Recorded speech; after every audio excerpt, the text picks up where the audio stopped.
we have not fully developed the capacity of our mind, fully. We use, generally, normal people use 5% of their mind, which means 95% of the mind is dormant.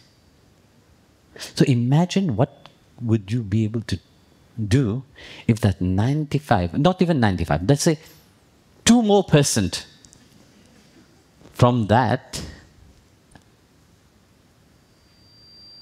will be awakened. You could do wonderful things.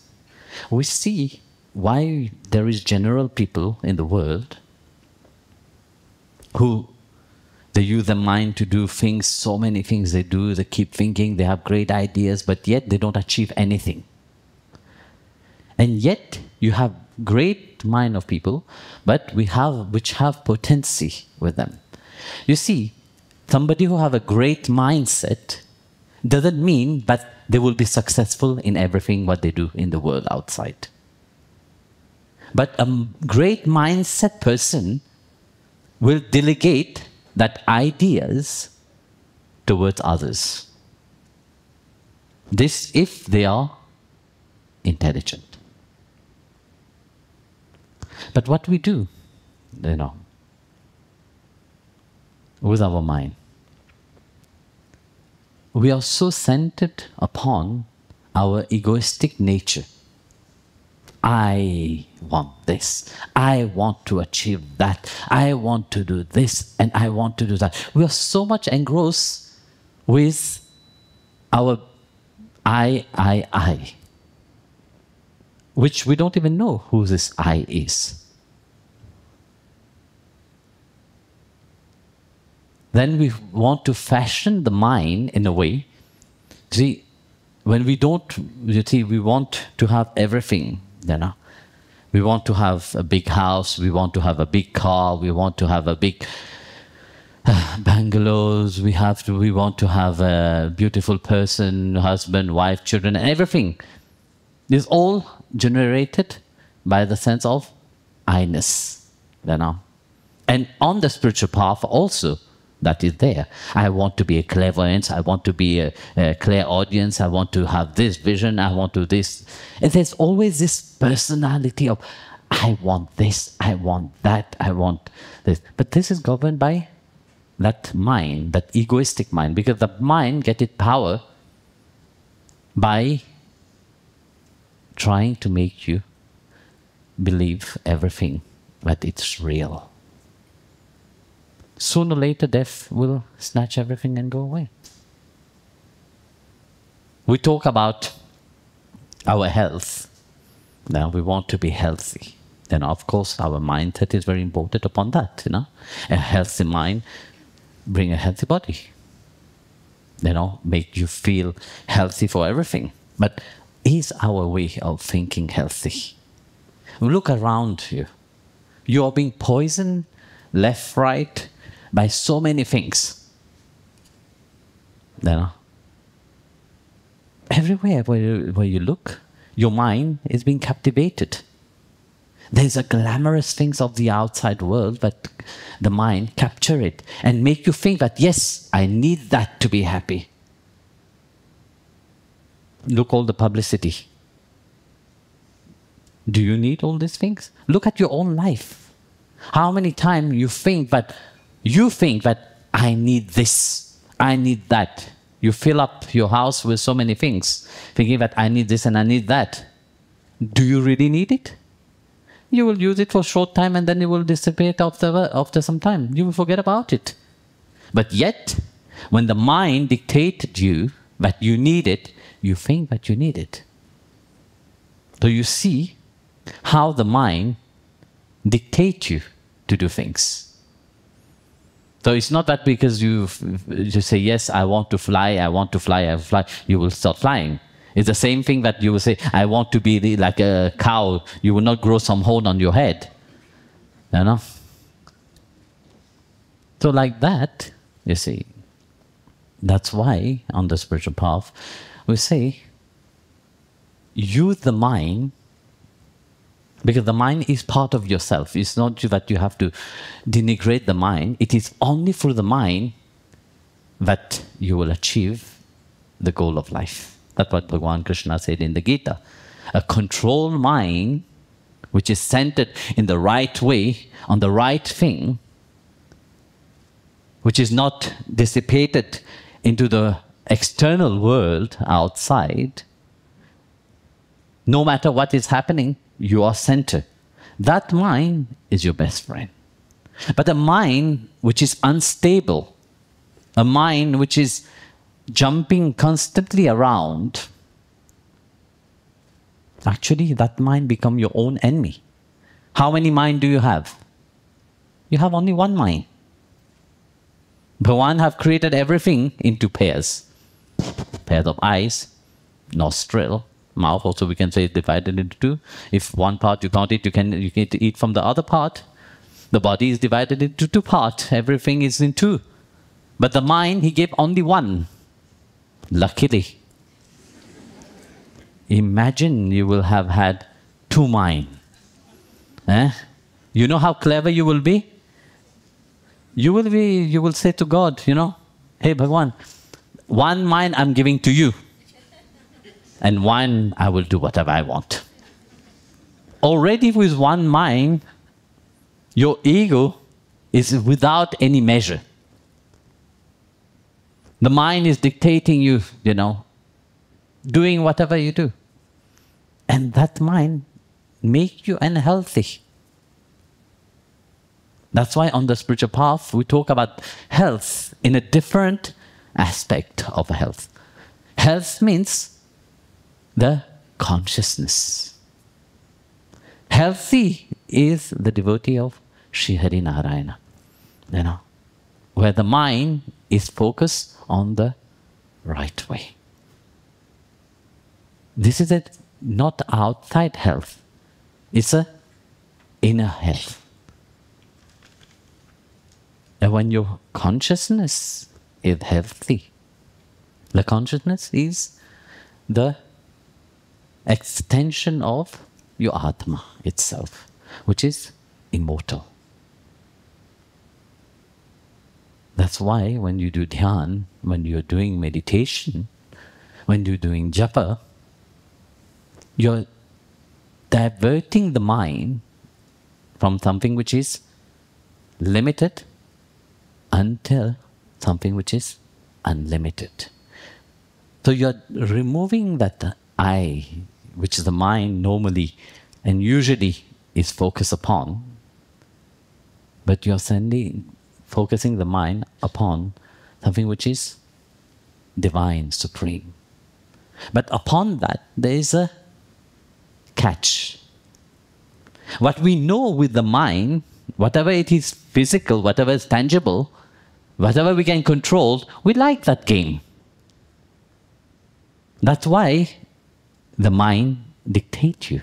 Because the same way, when your ego likes to play the game, I can control something, I can hold upon something, I can do something. You are so much into the ego. Yes, the ego is growing so big, you know.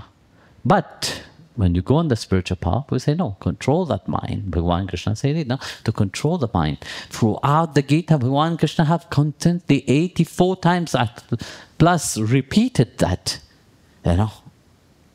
Control your mind, control your mind. Why? But when we hear the word control your mind, what happened? We become insecure. The moment you see to control the mind, insecurity awake. Actually, it's not bad that insecurity awake. Because that insecurity, what will bring you actually to the state of freedom, the state of controlling that mind. Because as long as the mind is controlling you, you will keep playing the game of the mind. You will still be, in the ego. And the ego will not lead you anywhere. Even if it appeared very majestic and appeared very easy upon the outside, But the end of it, you're still empty. But when you are fully absorbed into that consciousness, that divine consciousness,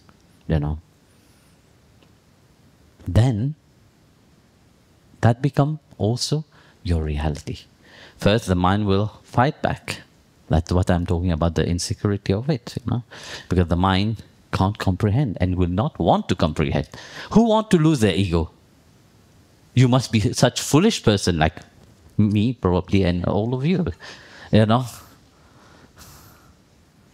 That's why we go on the spiritual path,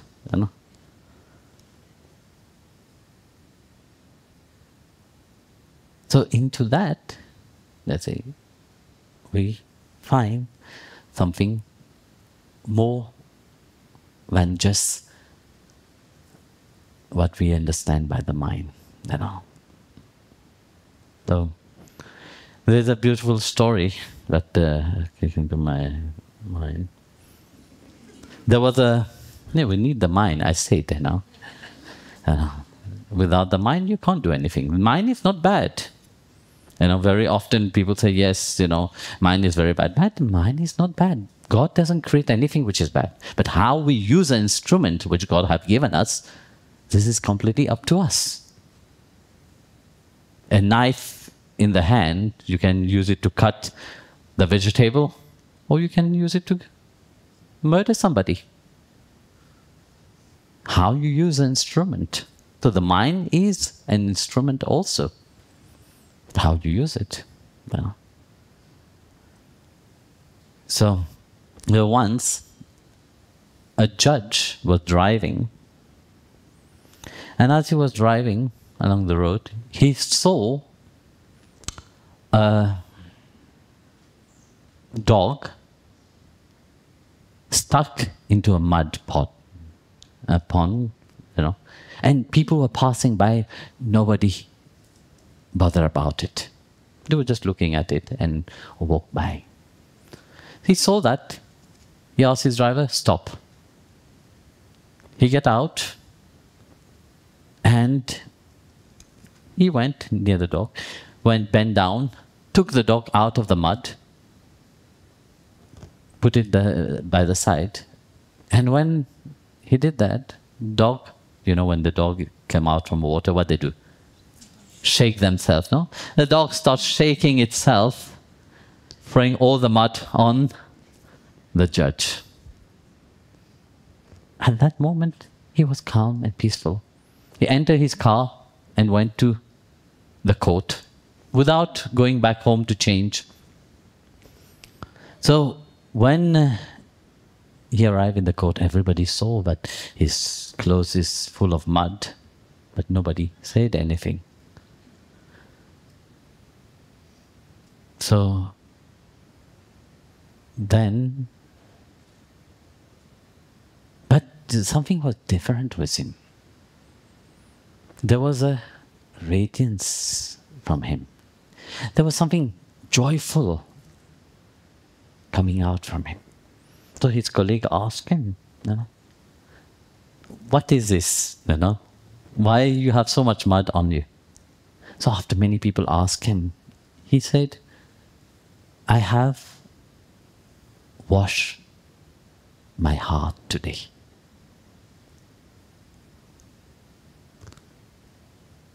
You see, this is a beautiful story actually, because you see,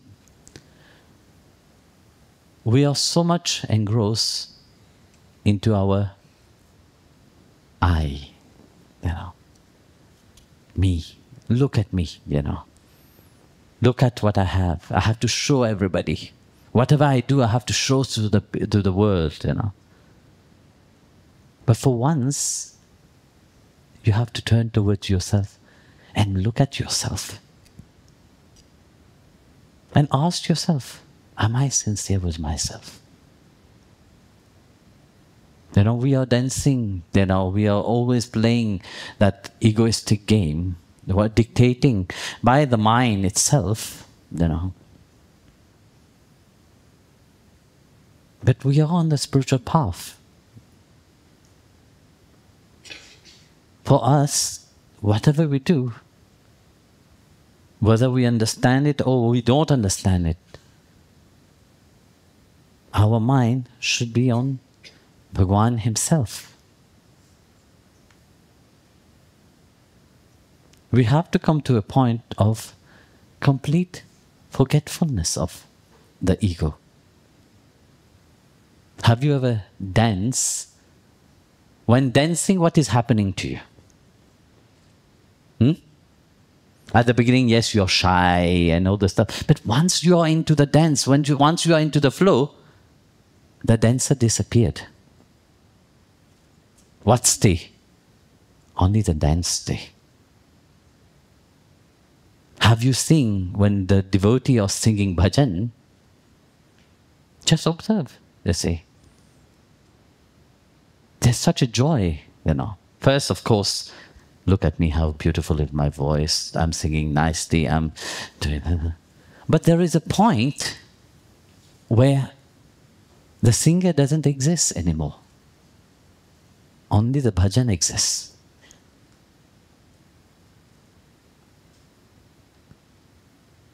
So this is the beauty, you know, when the I, me and mine don't exist anymore. When only the reality exists.